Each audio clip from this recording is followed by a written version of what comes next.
তারেক রহমানকে দেশে ফিরিয়ে আনতে হবে না, বরং তিনি নিজেই দেশে ফিরবেন বলে জানিয়েছেন বিএনপির স্থায়ী কমিটির সদস্য নজরুল ইসলাম খান।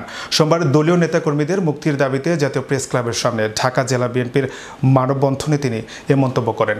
তিনি বলেন, ঘূর্ণিঝড় বা জলোচ্ছ্বাসের সময় দেশের মানুষের কথা না ভেবে বিএনপি নিয়ে বাজে কথা বলছেন প্রধানমন্ত্রী। তারেক রহমানকে দেশে ফিরিয়ে আনার কথা বলছেন সরকার প্রধান।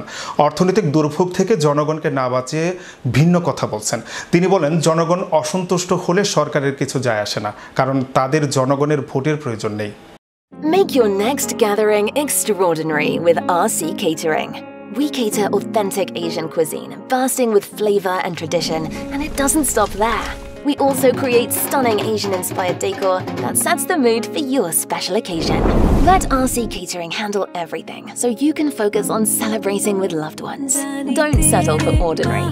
Call RC Catering today on 07949 152 522 and let the magic begin.